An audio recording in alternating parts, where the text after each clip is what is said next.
Okay, so I've opened my file, which I just took from a photo in Illustrator, and it's a horrible shot. So I'm going to open it in Photoshop, select color range for the background, and then I'll open a little dialog box on the side, and I can play around with the settings just to sort of identify which colors it's going to grab.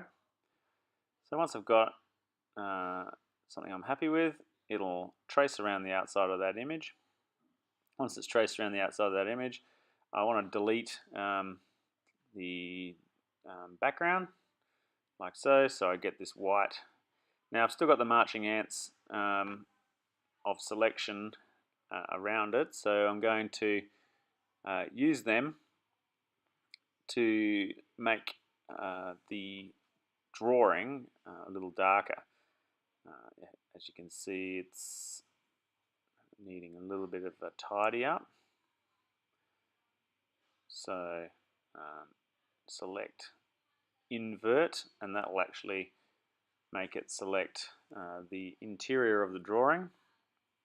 And then if I zoom in, I can then grab a normal brush and trace in black into the area. So if I select a rubber, I could rub out that line.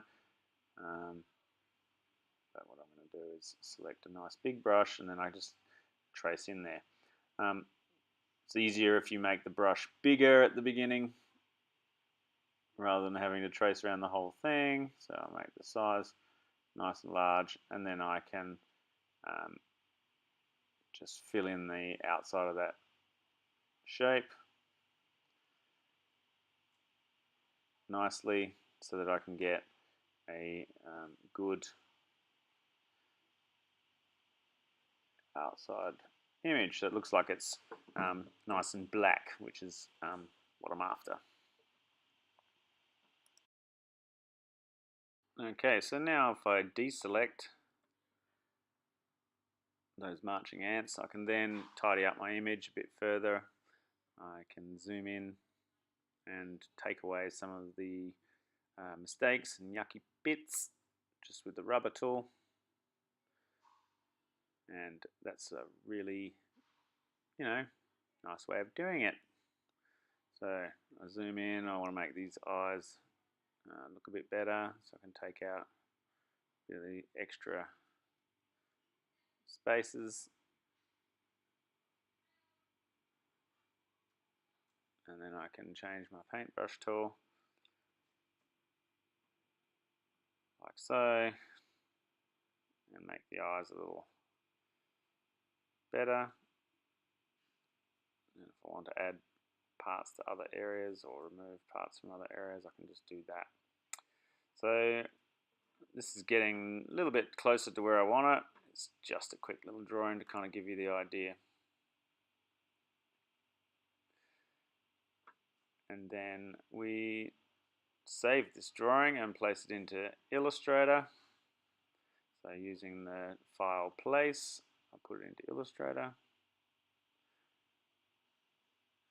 And then I'm going to select the image, and then up the top you'll see there's a clickable box called image trace image. So then scans around the outside of the image and traces it.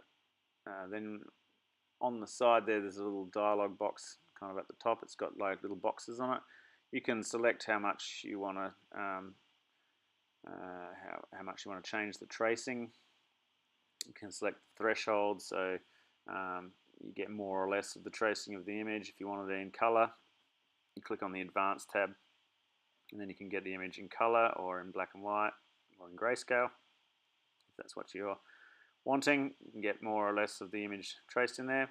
But I'm just wanting it like it is at the moment. Then what I need to do is click Expand, and then I'll get the image as in like lots of dots. The next thing to do, because it's actually grouped, is ungroup it. So right click ungroup, and then you should be able to select the outside white, I can select actually all of the little parts, and with that I can actually change the colors on each of the parts. So I'll delete the background, and then I can, with my selection tool, select the eye, so the white selection tool, and I can then pick a color to change that selection to. You might notice if you select that color, it'll go to a grayscale because that's where the way it was scanned in. If I select the colors from up the top here in the swatch panel, I can then change it to whatever color I like. So depending on whether you've traced it in color or whether you've traced it in black and white, you'll need to use either option. So selecting the white parts of the image, and I'm just recoloring them so that you can get a nice colored character. So click around.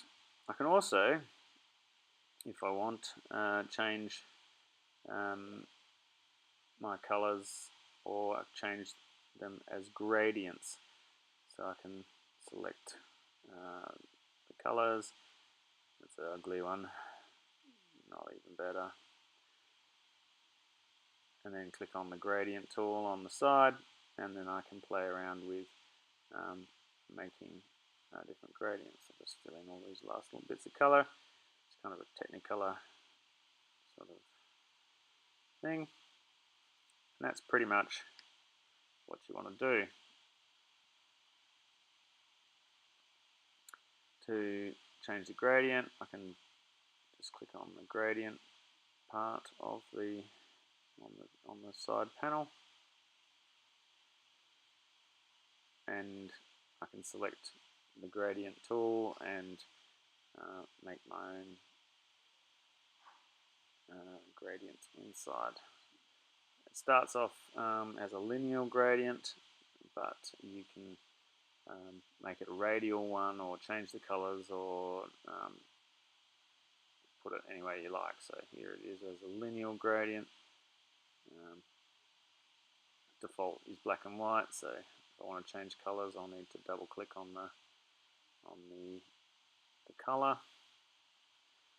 I prefer a radial, and I can make a different selection